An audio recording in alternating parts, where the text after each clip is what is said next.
Hello students, अस्सलाम वालेकुम। मैं हूं सजाद अली, आपका फिजिक्स टीचर।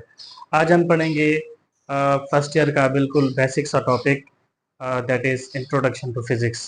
सो चलिए स्टार्ट करते हैं। So the word physics is taken from Greek word physikos which means natural. यानी कि फिजिक्स का जो वर्ड है वो यूनानी जबान फिजिकोस से लिया गया है, जिसका मतलब होता है नेचुरल। ठीक है, और नेचुरल का मतलब होता है कुदरती। तो इस नेचुरल की बेसिस पर हम इसकी शॉर्ट डेफिनेशन बनाते हैं। Short definition, okay. वो क्या होती है? Study of natural phenomena. Natural phenomena का मतलब क्या होता है? यानी कि हमारे आसपास जो भी चीज़ें हो रही होती हैं, जैसे लाइट कैसे सफ़र करती है, आवाज़ कैसे पैदा होती है, और उसके अलावा ये जो कायनात है, यूनिवर्स है, कैसे मूव कर रही है, और उसके अलावा चीज़ें कैसे गिरती हैं, इलेक्ट्रिसिटी कैसे काम करती है। सो ये सारी चीज़ें जो है ना, हम इस फिज़िक्स के अंदर पढ़ते हैं। ओके हो गया। और इसके अलावा हमारी हमारे बुक्स में जो डेफिनेशंस लिखी हुई होती है, वो उसको हम कहते हैं साइंटिफिक डेफिनेशन। ओके, तो साइंटिफिक डेफिनेशन के हिसाब से जो फिजिक्स की डेफिनेशन होगी वो होगी दी branch of science that deals with the matter, energy, space, time and interaction between them. Okay, तो इसका मतलब क्या हुआ कि फिजिक्स जो है ना, साइंस की ब्रांच है। Of course it is the branch of science. और इसमें पढ़ते क्या है? इसमें हम पढ़ते हैं मैटर की स्टडी करते हैं, एनर्जी की स्टडी करते हैं, स्पेस और टाइम की स्टडी करते हैं, और उसके अलावा हम इंटरेक्शन की भी स्टडी करते हैं। इंटरेक्शन किसके साथ? इंटरेक्शन मैटर, एनर्जी, टाइम और स्पेस के साथ इंटरेक्शन कैसे हो रहा होता है, उसकी भी हम स्टडी करते हैं। ठीक हो गया। अच्छा, मैटर क्या होता है? Anything which has mass and occupy space is called a matter. और मैटर हमें 3 स्टेट्स में मिलता है, सॉलिड, लिक्विड और गैस के अंदर। ओके हो गया। तो ये हमने 7वीं 8वीं जमात में भी पढ़ा हुआ है। ओके, तो उसके अलावा एनर्जी पढ़ते हैं। एनर्जी का मतलब क्या होता है? Ability of doing work is called energy. Okay, काम करने की सलाहियत को हम क्या कहते हैं? एनर्जी कहते हैं। काम करने की सलाहियत कैसे होती है? देखें, अगर मेरे पास एक ऑब्जेक्ट है और ये ग्राउंड पर रखा हुआ है, तो हम कहेंगे कि इसके पास एनर्जी जीरो है, इसके पास काम करने की सलाहियत नहीं है, इसके पास मूव करने की सलाहियत नहीं है। ठीक हो गया। अगर इसी ऑब्जेक्ट को मैं वर्क डन करवाकर ऊपर ले आऊं, किसी हाइट पर ले आऊं, ठीक है, तो उसी हाइट से जब इसको मैं रिलीज कर दूं, इसको मैं छोड़ दूं, तो ये नीचे की तरफ आएगा। ठीक हो गया। तो इसका मतलब ये हुआ कि इस जगह पर इसके पास पोटेंशियल एनर्जी होगी, जिसकी वजह से ये नीचे की तरफ आएगा। मतलब इसके पास यहाँ पर एबिलिटी है नीचे आने की, काम करने की। ठीक है, ये मतलब हिट करेगी ग्राउंड को। जितनी ज्यादा इसकी हाइट होगी, उतनी ज्यादा जो है ना, ये ग्राउंड को हिट करेगी। इसका मतलब ये जब किसी हाइट पर होती है, ये मास, ये मैटर जब किसी हाइट पर होता है, तो इसके पास ग्रेविटेशनल पोटेंशियल एनर्जी होती है, काम करने की सलाहियत होती है। तो जब ये यहाँ पर था, तो इसके पास काम करने की सलाहियत नहीं थी। तो इसको कहते हैं हम एबिलिटी ऑफ डूइंग वर्क। इसके पास एबिलिटी नहीं है काम करने की। यहाँ पर जब ले आए इसको, तो इस जगह पर इसके पास एबिलिटी होगी, काम करने की सलाहियत होगी। तो ये हो गया एबिलिटी ऑफ डूइंग वर्क। इसके अलावा हम एग्जांपल देखें।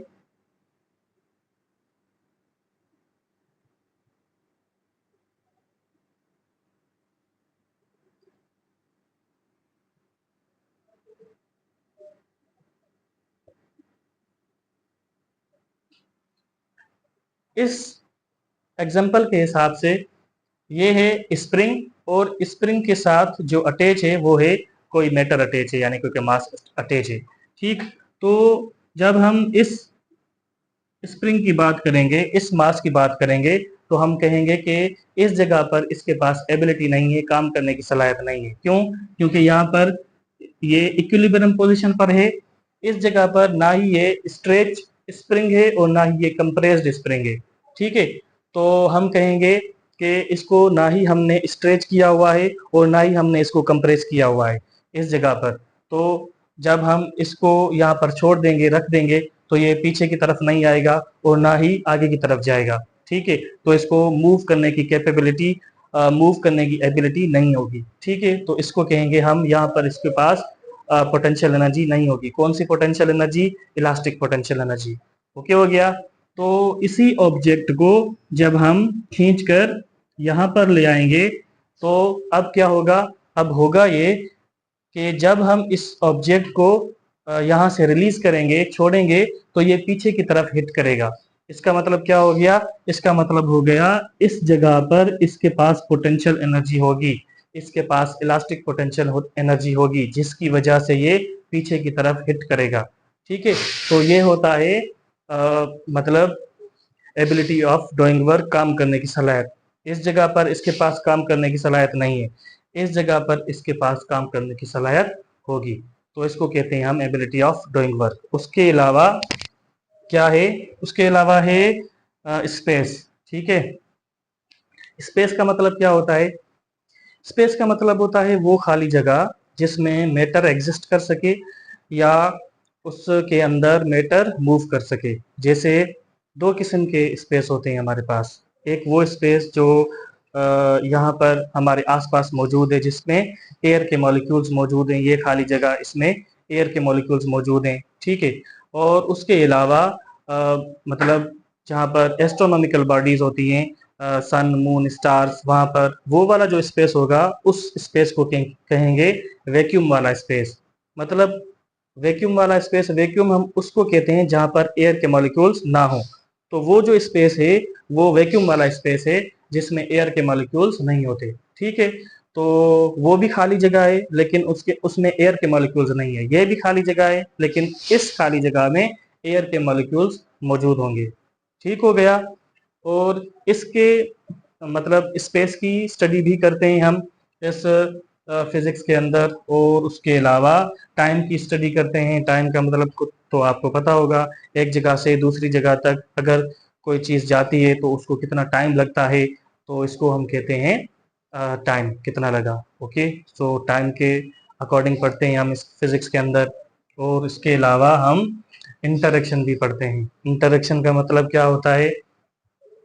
हकीकत में हम फिजिक्स के अंदर इंटरेक्शन ही पढ़ते हैं। आगे जाकर हम पढ़ेंगे कि मैटर, एनर्जी, टाइम, स्पेस के साथ कैसे इंटरेक्शन हो रहा है, और हम चीज़ों को फाइंड करते हैं with the help of formula.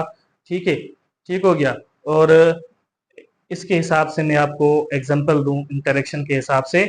सो इसी एग्जांपल को हम ले लेते हैं कि हमारे पास ये ऑब्जेक्ट था इस पोजीशन पर, इसके पास पोटेंशियल एनर्जी नहीं थी। ठीक है, जब इसी ऑब्जेक्ट को हमने ऊपर ऊपर लाया, ऊपर लाने के बाद जब हमने इसको रिलीज किया तो ये नीचे की तरफ आया। तो इस ये भी मैटर है, ये भी मैटर है, लेकिन इस मैटर के पास एनर्जी नहीं है, पोटेंशियल एनर्जी नहीं है।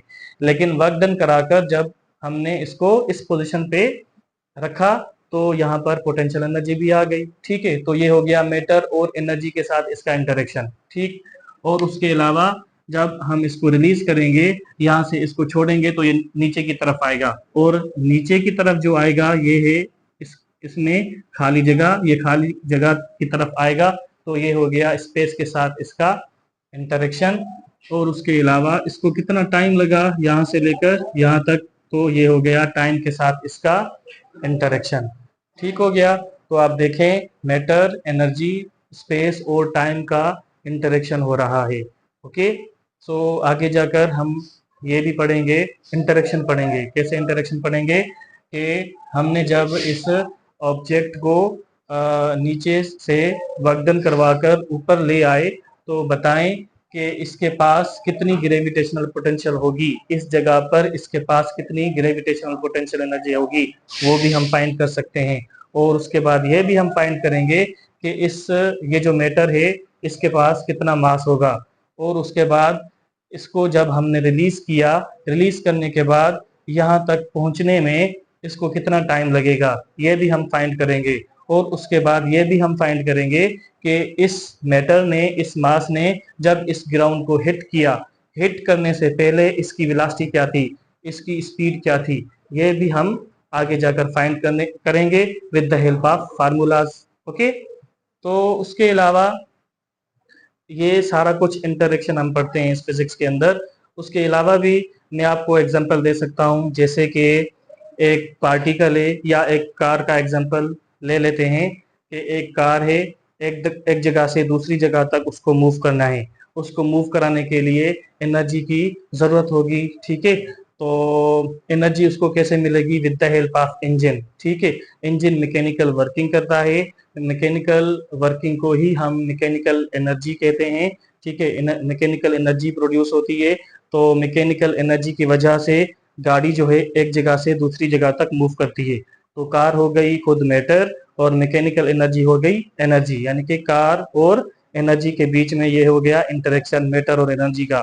और उसके अलावा इस कार ने जब एक जगह से दूसरी जगह तक मूव किया, डिस्टेंस को कवर किया, तो इसने स्पेस में मूव किया, खाली जगह में मूव किया, तो ये हो गया स्पेस के साथ इसका इंटरेक्शन। और उसके अलावा इसको कितना टाइम लगा, तो ये हो गया टाइम के साथ इसका इंटरेक्शन।